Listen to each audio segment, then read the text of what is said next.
அனைவருக்கும் வணக்கம். நம்ம பாலிட்டி 500 சீரிஸ் வந்து பார்த்துட்டு இருக்கோம். இந்த கிளாஸில் நாம கொஸ்டின் நம்பர் 151 160 வரைக்கும் பார்க்க போகிறோம். Which of the following statement is correct regarding the Lok Sabha election in India? Lok Sabha election குறித்து கேட்டிருக்காங்க.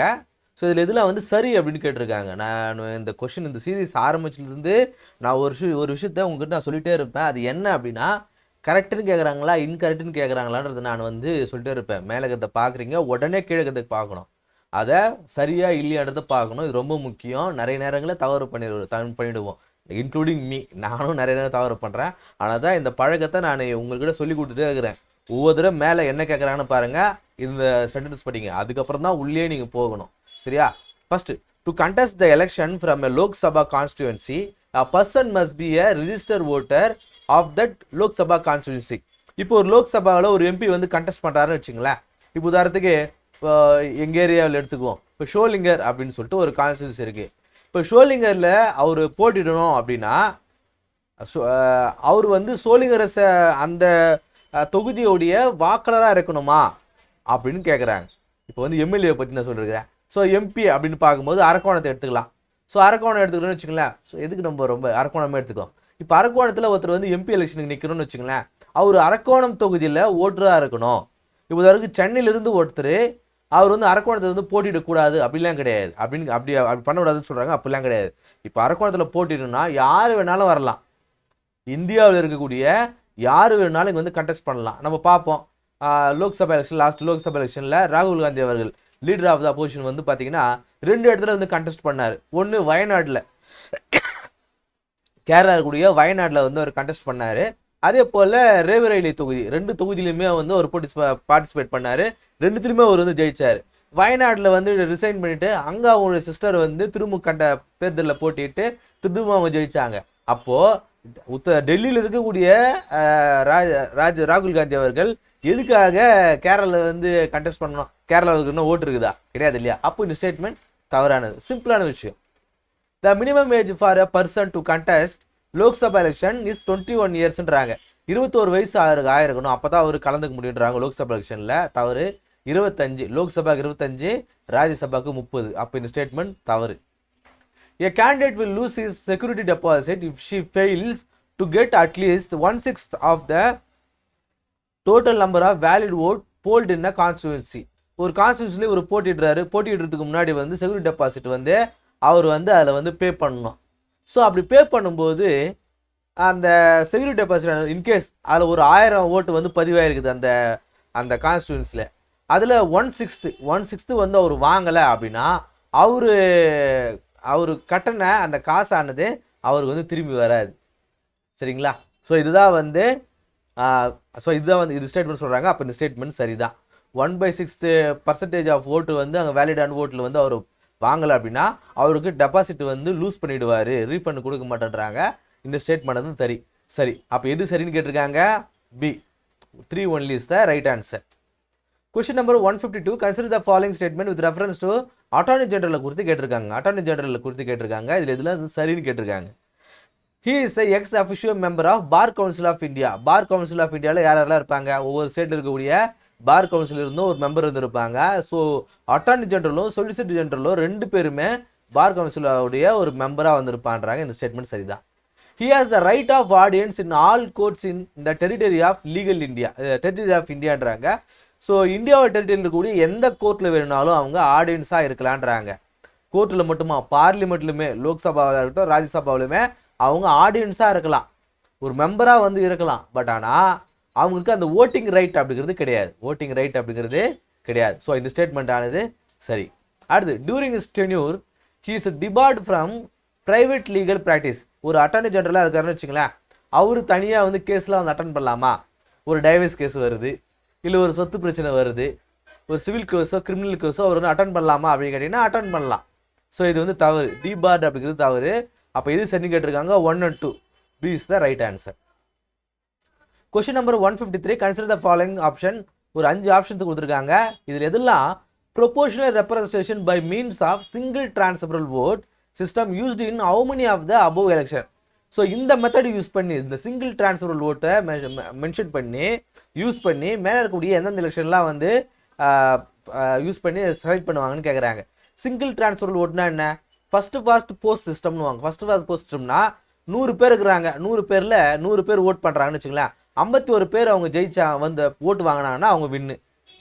எத்தனை பேர் வேணால் கலந்துக்கலாம். 100 பேர் அந்த கான்ஸ்டியூஷனில் ஓட் பண்ணுறாங்க, ஓட்டர்ஸ் இருக்காங்க, 10 பேர் கலந்துக்கிறாங்க. இந்த 10 பேரில் யார் அதிகப்படியான ஓட்டு வாங்கியிருக்காங்க? 10 பேர் கலந்துக்கிறாங்க.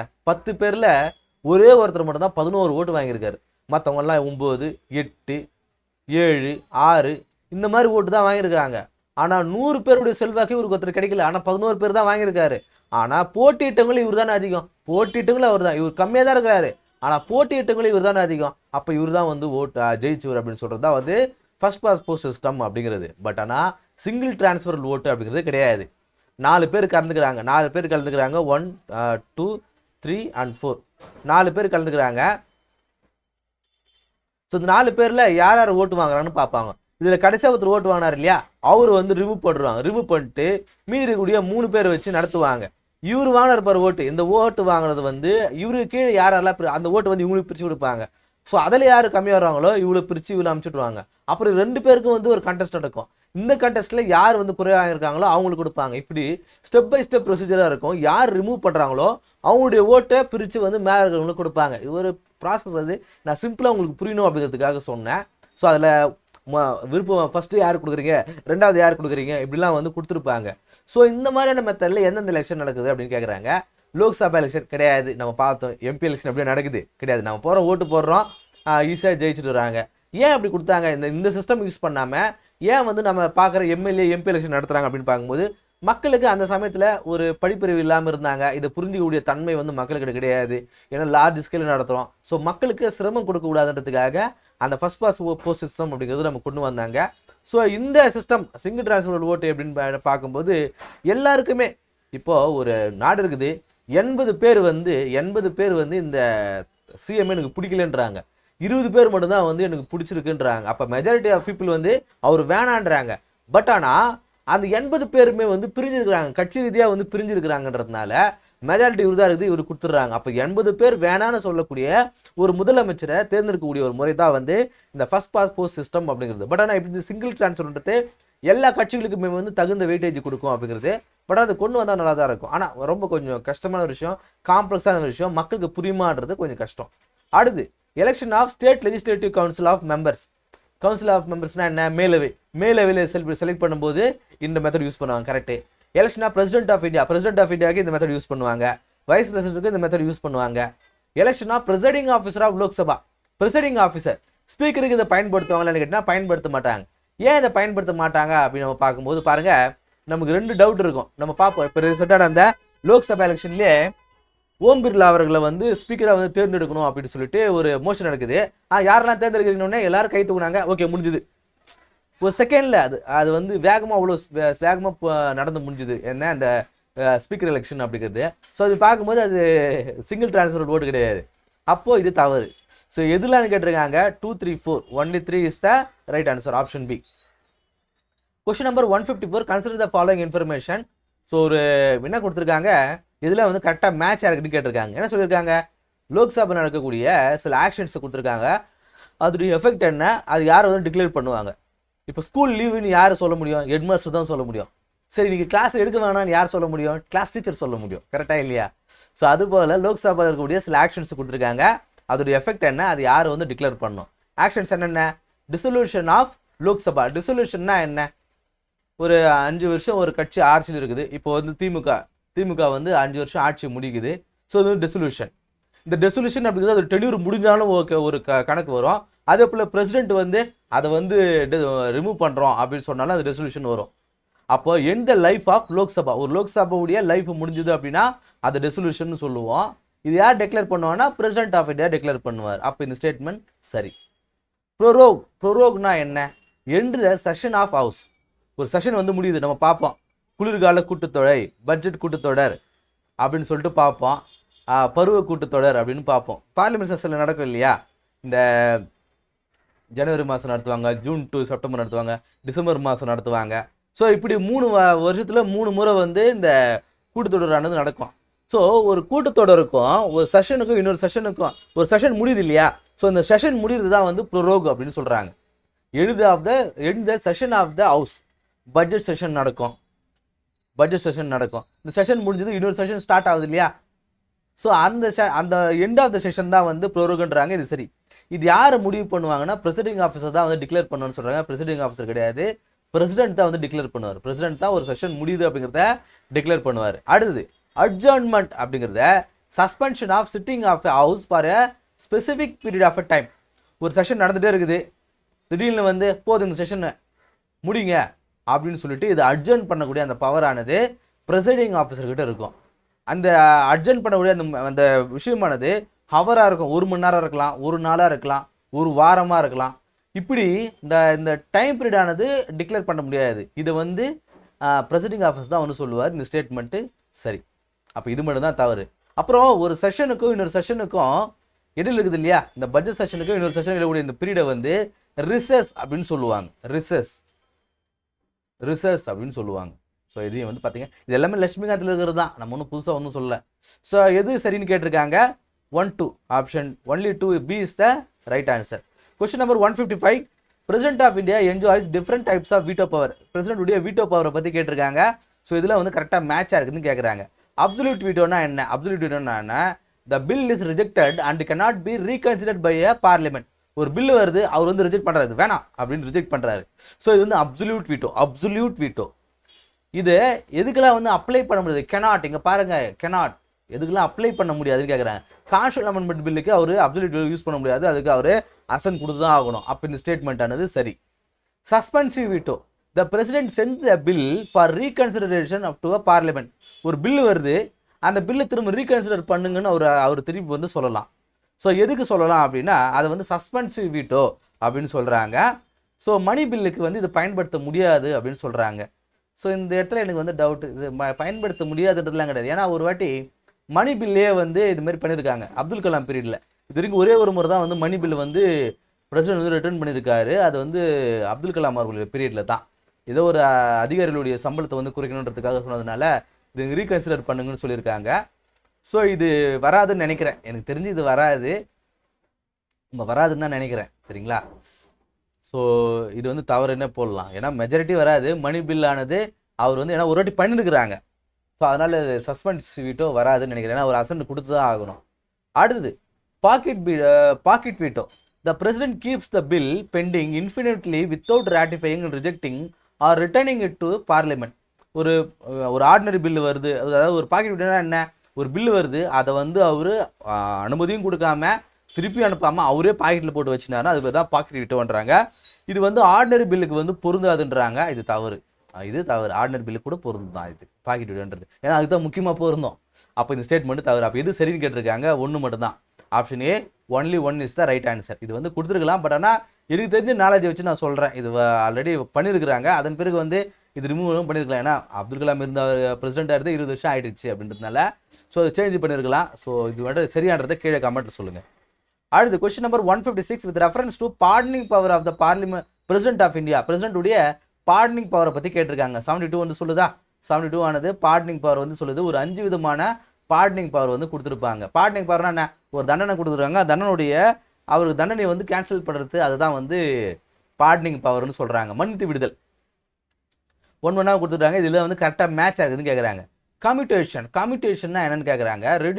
Reduction of the duration of the sentence without changing is டென்யூர்ன்றாங்க. Changing is character. இப்போ வந்து ஒருத்தருக்கு கடுங்காவல் தண்டனை கொடுத்துருக்காங்கன்னு வச்சுக்கோங்க. 5 வருஷம் கடுங்காவல் தண்டனை கொடுத்துருக்காங்க.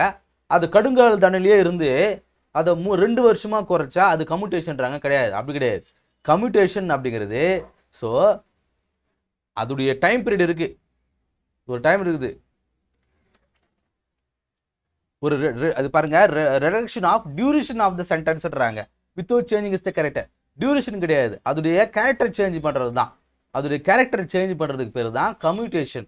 உதாரணத்துக்கு ஒருத்தருக்கு வந்து மரண தண்டனை கொடுத்துருக்காங்க, டெத் தண்டனை கொடுத்துருக்காங்க, அதை வந்து ஆயுள் தண்டனையாக மாற்றுறாங்கன்னா அது பேர் தான் கம்யூட்டேஷன் கிடையாது. ரெமிஷன்னா என்னன்னா substitution of one form of punishment for lesser ஒன்றுன்றாங்க. இது கிடையாது. இது வந்து இங்கே மாறி விட்டுக்குது பாருங்க. இது வந்து இங்கே மாறி விட்டுக்குது. அதாவது என்னன்னா ஒரு ஒரு கஷ்டமான ஒரு பனிஷ்மெண்ட்லேருந்து ஈஸியான ஒரு பனிஷ்மெண்ட்டுக்கு மாற்ற பேர் தான் கம்யூட்டேஷன்.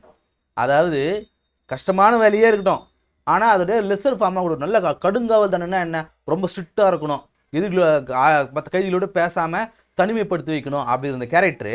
ஆனால் அதை வந்து 5 வருஷமாக கொடுத்துருக்கிறத 3 வருஷமாக குறையுது. பேர் வந்து ரெமிஷன். கைதி படம் பார்த்தீங்களா? கைதி படத்தில் இவருக்கு வந்திருக்கும் அந்த பில்லு, அந்த போலீஸ் ஆஃபீஸர் வாங்கி டில்லியோட அந்த இது பார்க்கும்போது அப்போ அவங்க சொல்லுவாங்க இந்தமாதிரி ரெமிஷனில் அவர் அனுப்பியிருக்காங்க அப்படின்ற மாதிரி அதில் சொல்லியிருப்பாங்க. சரிங்களா? ஸோ அப்போ பாருங்கள், அதை வச்சு நம்ம நோட் பண்ணிக்கலாம். இப்போ இது மாறி கொடுத்துருக்காங்க, அப்போ ரெண்டுமே வந்து தவறு. ரெஸ்பெக்ட்னா என்ன? ரெஸ்பெக்ட்னா என்னன்னா temporary suspension or postponed of a sentence due to special circumstances such as the convict, illness, pregnancy. ரெஸ்பெக்ட்னா என்ன? இப்போ ஒருத்தருக்கு வந்து மரண தண்டனை கொடுத்துருக்காங்க, திடீர்னு வந்து அவங்க வந்து கன்சீவாக இருக்கிறாங்க, ஒரு லேடி இருக்கணும். அகைன் ஒரு படம் சொல்லலாம்.